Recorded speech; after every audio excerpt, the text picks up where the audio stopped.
Oh, goody. All right, what's going on, everybody? Zombies here again, and today we're back with another Marvel Snap video. So, if you watched the Datamine video yesterday, I mentioned, well, we are still waiting on an update about what's going on with the new Datamine bundles, and when we have some news, we'll update it. And, well, we got some news, and it is not the news I think most players were hoping for. So I've heard this both from Kirilos, who works with SnapZone on doing a lot of the bundle guides, as well as the folks over at snap.fan. So both the sites that do all the data mining that we have access to know this stuff in advance have come to pretty much the same conclusion that the file structure has been changed in Snap so that information for bundles is no longer something located in the game files. What does this mean for you? Well, it means you are not going to be having any heads up on any bundles that are coming in the game for the foreseeable future, outside of the handful that we already know that are coming this month and next month. Now, it is possible to get an idea of what variants might be being included in bundles, as variants in bundles do have a unique tag compared to the rest of the variants. Normally, variants are categorized at rare, super rare, ultimate, and spotlight. So if a new variant is datamined and it is not included in one of those categories, it's pretty safe to assume it's likely going to be inside a bundle. And the sad reality is this isn't really surprising that they're doing it. I think it's a really bad thing for the player base and a bad thing for the game, but it is not surprising that they're doing this. There was a lot of backlash about the Sentry bundle. People were saving up for it ahead of time. It got changed last minute. People weren't happy about it. And that is not the first time something like this has happened. Now, does that really justify this decision? I don't really think so. There's always going to be that one person spouting off about how, well, the players actually did it to themselves because we shouldn't be looking at data mines to begin with. But that completely undermines the issue of this is a game with limited resources, so it's not unreasonable for people to want to plan out how to use those limited resources to have the best experience possible with the game. That's going to happen in pretty much any game. And in Snap in the past, they actually had way more reasonable ways for players to plan things out. They used to give us a list of the bundles that were going to be coming in that month. That's something they have since stopped doing. So they have just been naturally pushing players more and more towards relying on data mined bundles, as it's not exactly easy to build up enough gold for these bundles in a short amount of time. Unless you want to use the most OP card in the game, the credit card, most people are going to be saving up those resources over time to get something they think is worth it.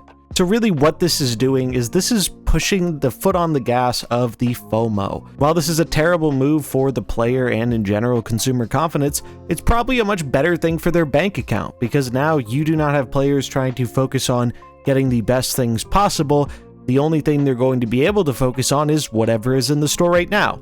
And the only person that seeks to benefit is the company. There was an answer about this a while back around when the Sentry controversy stuff was happening about why we don't do this anymore, and part of it was localization.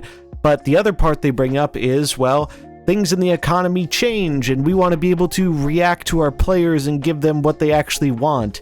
And that just feels like a really loaded answer, because in the example provided, they're saying, hey, you know, if more people bought Legion than expected and now people are low on tokens, let's give them more token bundles.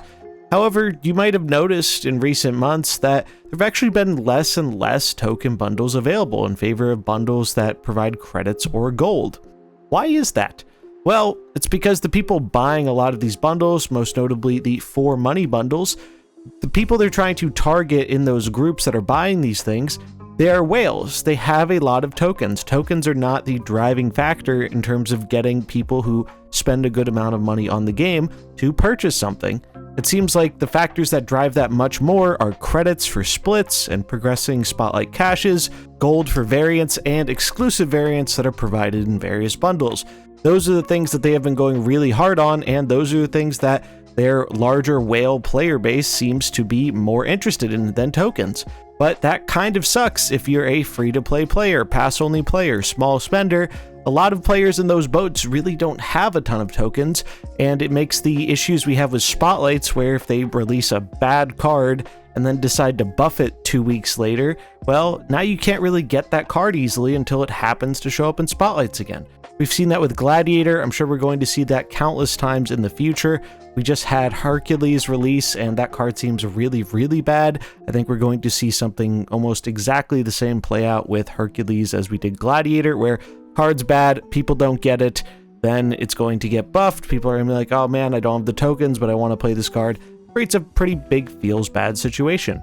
And the problem there goes back to the same problem we're having with the bundles, which is just this company is very firmly against you trying to actually plan out how to use your resources effectively. This wouldn't be as much of a deal if players didn't get so punished for making a poor investment decision. And you can't just say, oh, well, players should just believe that, you know, if they get the card, it'll eventually be good because they have an incentive to buff these bad cards.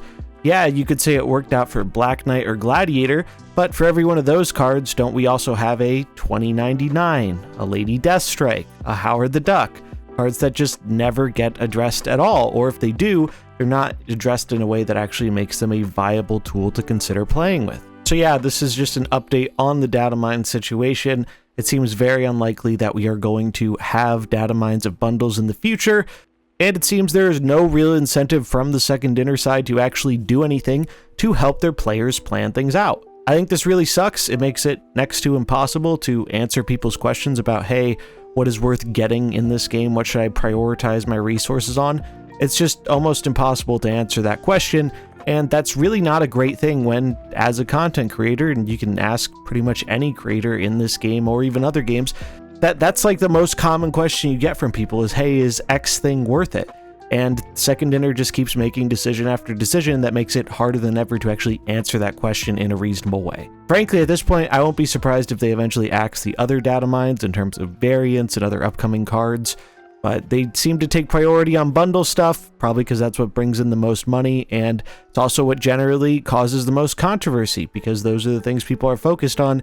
People don't seem to care quite as much if, hey, this Datamine card isn't releasing the same way as it was Datamined, 2 months ago, as opposed to, hey, this thing I saved up for is now significantly worse than I thought it was going to be. Yeah, this is just another in a long line of decisions that shows that the company does not really have the interest of the players in mind, and it seems they have a lot to gain from the fact that they can capitalize on FOMO by making it a lot harder for people to evaluate and compare the options that they have available in terms of how they want to get the best bang for their buck. So you hate to see it, it sucks, and as a result of it, I'm definitely going to continue pulling back and investing money and time into this game, because I just don't think the decisions they're making, because these decisions just show a complete disregard for respecting their consumers and the choice involved with how they want to spend their money and get value out of their resources. And it seems unlikely that is a position they are willing to budge on, because it actively benefits them. But yeah, that's going to wrap it up for this one. Just wanted to get the news out there in terms of what to expect.